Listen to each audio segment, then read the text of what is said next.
Now, today could be the start of a difficult week for the Prime Minister as Conservative MPs gather in Westminster for the first time since those two by-election defeats in Wakefield and Tiverton and Honiton. Let's talk to a couple of seasoned Westminster watchers about how things might pan out in the next couple of days, shall we? Anna Issac is the economics editor of The Independent, and Tim Montgomerie is the founder of Conservative Home. Morning to both of you. Anna, can we start with you, please? Because I'm really interested to think about the dynamics here.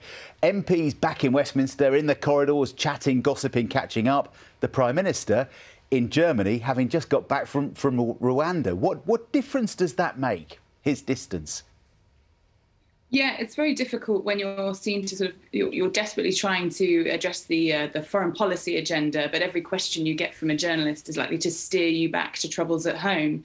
And I'm not sure it's going to do the Prime Minister any favours this week that he can't be seen to be getting a grip on domestic issues, particularly cost of living, but also with the Northern Ireland Protocol Bill due in Parliament this week. So it's going to be difficult for him to fend off the increasingly febrile, I know we overuse that word, but it truly is febrile atmosphere amongst many backbenchers, just by relying on, as he has in previous instances, pushing forward the priorities of supporting Ukraine. So it's going to be a very difficult juggling act for him.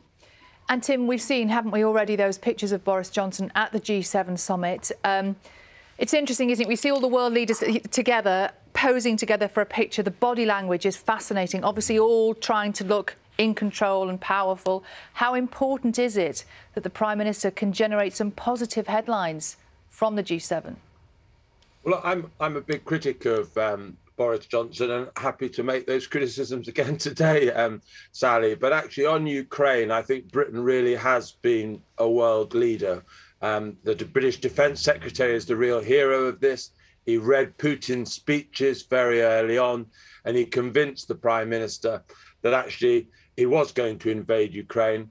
And that meant Britain, really before any other country in the world, sent the crucial arms to Kyiv and made sure that they were able to defend themselves in those early days. I think whatever happens to Boris Johnson's premiership, he can look proudly back on this chapter. But the reality for him electorally is that, as with the by-elections last week, British voters don't vote on foreign policy. They vote on cost of living. They vote on the crime. They vote on immigration. What we do in Ukraine probably won't make a big difference at the ballot box for him in future. And the Conservative MPs, judging his immediate future, know that too. So, Tim, as those MPs get back to Parliament today and they gather and they chat, what are you expecting to happen as far as Boris Johnson is concerned over the next few days? Well, I don't think we're going to see any immediate leadership crisis, because I think we had the vote only a couple of weeks ago amongst MPs, that no confidence vote, and they won't want to revisit that too quickly, not least because the rules don't allow it. But I spoke to Conservative MPs over the weekend following the Boris Johnson saying he was thinking about serving a third term. And that was precisely the wrong message for him to send out. They want some humility from him. They want some sense that he's hearing the voters of Tiverton and Wakefield. He's hearing their own voices. They are worried that he is stuck really isolated, not listening to public opinion. And the idea that he's just going to carry on regardless into a third term really smacked of arrogance to them, I think, and certainly isn't going to help his cause. Anna, that's Tim's take on what might be next for Boris Johnson. What is yours?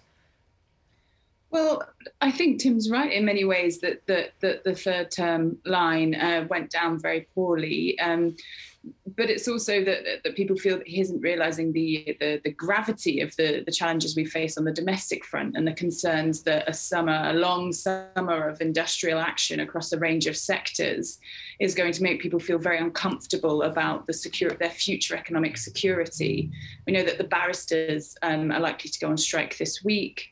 That's going to be very uncomfortable for the courts, and this sense that the government is trying to unblock a lot of the public services we all rely on in order to sort of rebuild the country post-COVID. The NHS backlog is already a huge challenge and seems to have slipped off the government's agenda, despite it being, among many MPs I speak to, the #1 priority on the doorstep. We're also going to see as the weeks go by more and more challenges to the Rwanda policy and making sure that it actually delivers in terms of numbers. And among Tory MPs, they are okay with the principle of Rwanda in some instances. They say, anything that we can do to try and discourage channel crossings is a good thing, but they're not convinced that the numbers are going to add up or that it's going to necessarily have its desired effects in terms of stopping those very stark images of people in peril on the sea coming across from France. And that what actually needs to be done is the Prime Minister needs to sit down and try and deal with this with Emmanuel Macron. But it seems unlikely that that's going to be given any priority behind the scenes at G7. So there's a real degree of scepticism about the commitment to reforming the domestic agenda at number 10. And even among some number 10 officials I speak to, a lack of enthusiasm on their part, because they're not quite of the belief that there is this huge reset underway. They think it's going to likely be more of the same. OK, well, Anna, Tim, thanks very much indeed for joining us this morning. So febrile is the word of the week, right? That's our political Westminster bingo word this week.